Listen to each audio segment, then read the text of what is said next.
Hey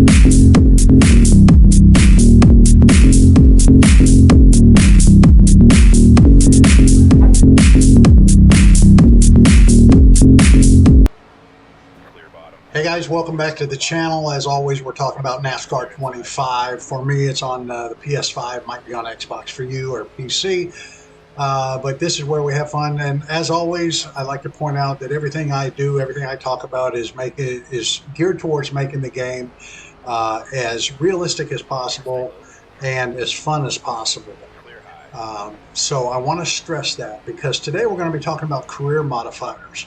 That's what I call them. And I'm going to explain what they are, how you use them, and then if you get to the end of the video, I'm going to tell you where you can get yours. Okay? So, to stress, realism, enjoying a realistic experience, a race that runs as close to real life as possible. Again, we know the game has flaws. I always say that. We know it's not perfect. They'll make it better, but as it is, it's still probably one of the best NASCAR games to come out in years. And you can have a lot of fun with it if you just have that mindset, look past the little things and enjoy it for what it can be. So two things, realism and fun. So when we get into career mode, a couple of things happen. Now, I've talked to you in the past about having an AI difficulty baseline. We've talked about that in some of my other videos. If you haven't watched those yet, go on my channel, find them, talking about how to make a baseline, why you need one, and what to do with it, how to set yours and how to use it. Now that you have your baseline set up, though, it only applies to quick race and championship. Doesn't apply to career. And why? Because in career, the physics are different. The cars are underdeveloped. You might be a level 2 car, level 3. You might be a level 4 car. But the physics are going to be different because your chassis is different, your suspension is different, the aerodynamics, braking, the weight distribution, it's all different. You can take your best setup from your best track and go into career in a level 4 car or level 2 car, and you're going to spin out, you're going to run at the back of the pack. Hell, the pack might leave you in the dust and lap you 5 laps later. That's how different it is. Now, there's an argument to be made. Well, once I have my baseline, I should run that for every race. That should be competition, that should be realistic. And in a way, you're right. But here's where the fun part comes in and the realism still as part of it.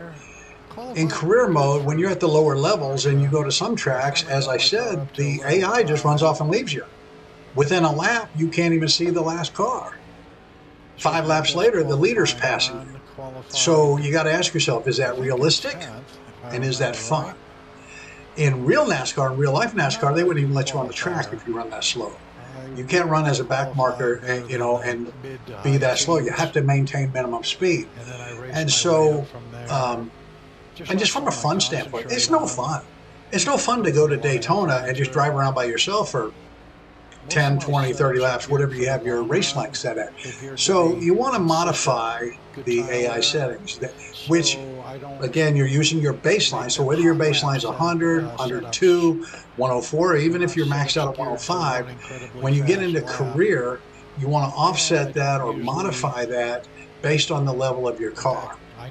So what's going to happen is if your baseline is 102, depending on the series that you're in, whether it's ARCA, truck, whatever, you may reduce that AI difficulty by 2 clicks. You might reduce it by 3 clicks, depending on what level you're at.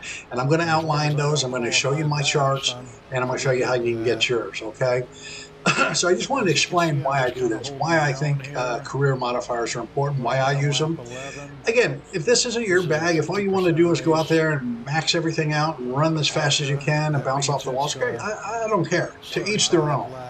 But for you few old guys out there that like me that just want to try and get out and pretend you're a real racer, racing real guys, even though they're AI. I know it sounds silly. I'm 63 years old and I have a blast. And I don't mind pretending.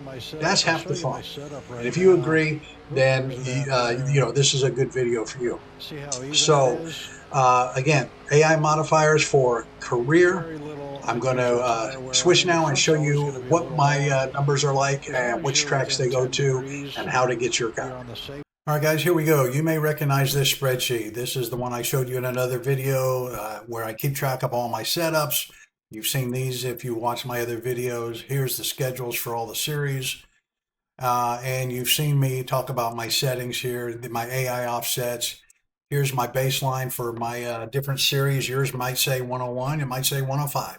It doesn't matter to me. You're going to put your numbers in there the way you want.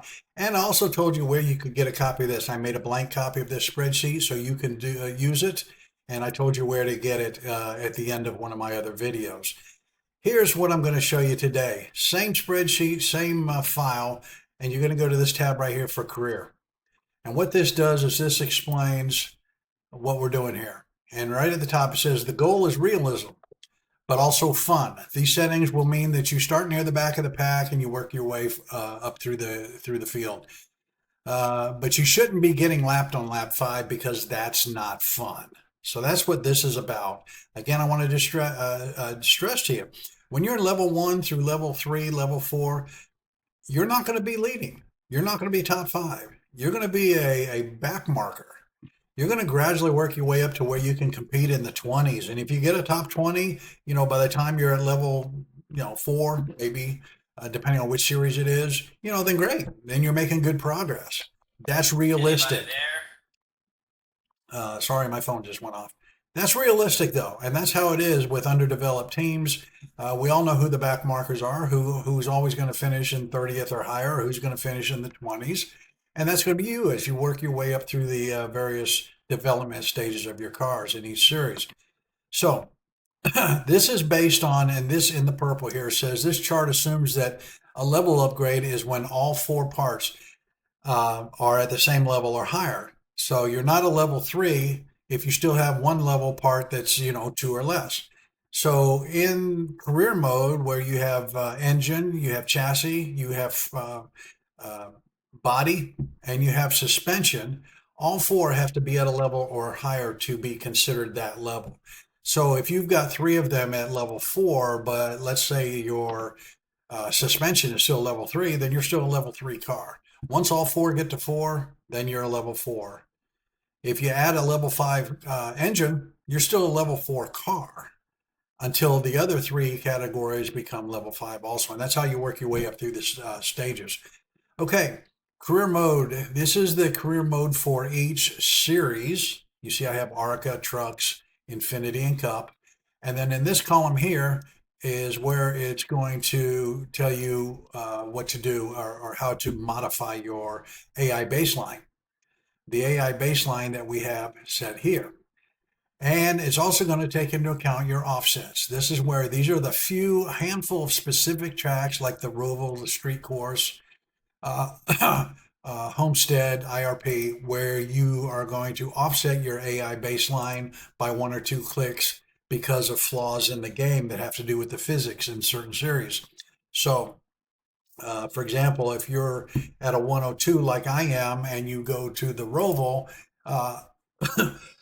excuse me, you're going to offset that by a -2 click to allow you to have the same level of competition or the same competitive edge that you would have at a normal track at a 102 setting. You're going to set it to 100 for the Charlotte Roval. So that's our baselines, that's our offsets. Now, when we get back to career, here's your different levels of development. And in ARCA, there's only 3 levels. Okay, level 1, you're severely underdeveloped. You're basically nothing. Okay, you're a backpacker, a back marker. You're going to run at the back. Level 2, you've started to improve some of your parts and you're starting to see some improvement, but you're still going to be a back marker. It's not till you get up to level 3 that you're actually going to start to compete for some upper positions.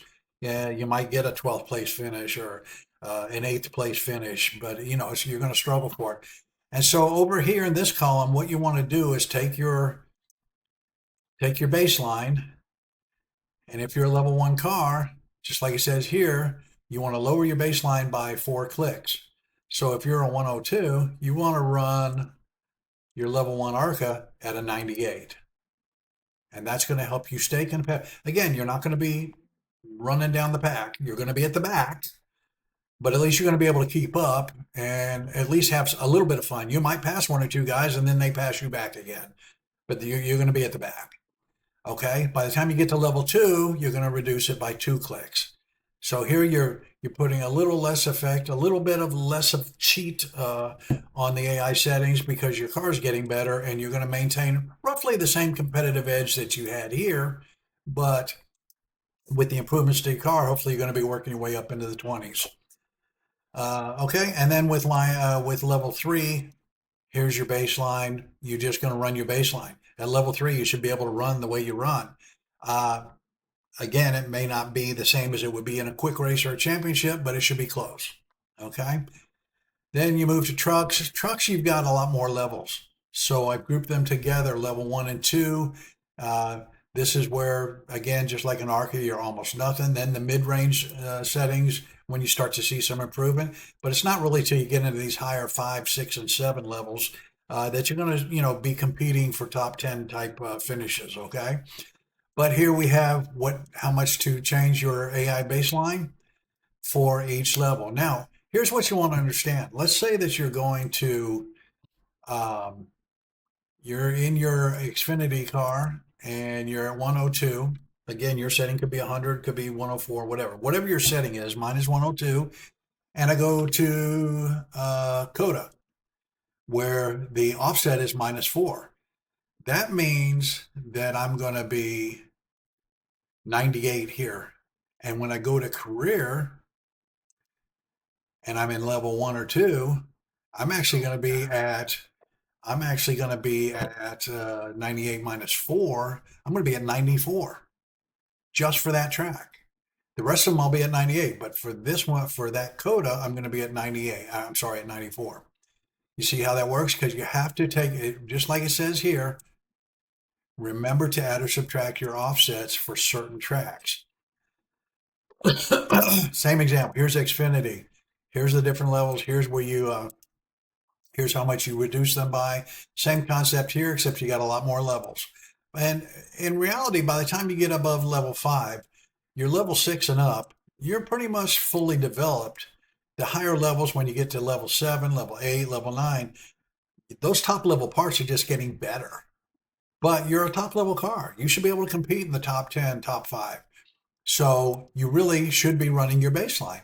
The rest of it's up to your setup and your driving skill, your patience, and your strategy.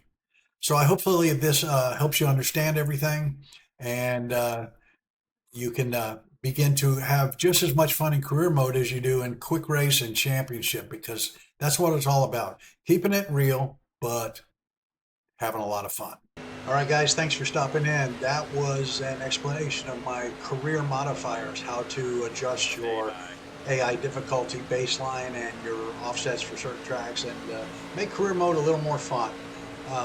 Nobody likes to run around, 5 seconds off the pace and being lapped every other lap just because you're in a level 1, level 2 car. So this helps keep some of the fun in there. It's not going to guarantee you a win. In fact, it's going to keep you at the back of the pack, but at least you'll be keeping up with, the 30th place and the 31st place car instead of getting lapped right away. So take advantage of that. Hope it adds to your fun. Now for what I promised you earlier is how do you get a copy of my spreadsheet? How do you get a copy of those modifier numbers? I already did this in one of the earlier videos. I'm going to put the URL at the screen right above me now. You can go to my website and download it. It's just a click. That's all it is. One click, you'll have the Excel spreadsheet. It's going to have everything I showed you from the earlier video plus this new page. It's already in there. If you've already downloaded that file, take a look. It's probably already in there. So hope you enjoy that. And one last thought. If you don't know already, I am an author. I write a lot of books. Check them out on my website. There's somebody in your family, somebody you know that loves to read. I got a lot of stuff on there, novels and short reads. A lot of it's funny, so hopefully that'll make your day. Appreciate the plug if you can do that for me. Subscribe to the channel, leave a comment. Appreciate it as always. Look forward to seeing you on the next video.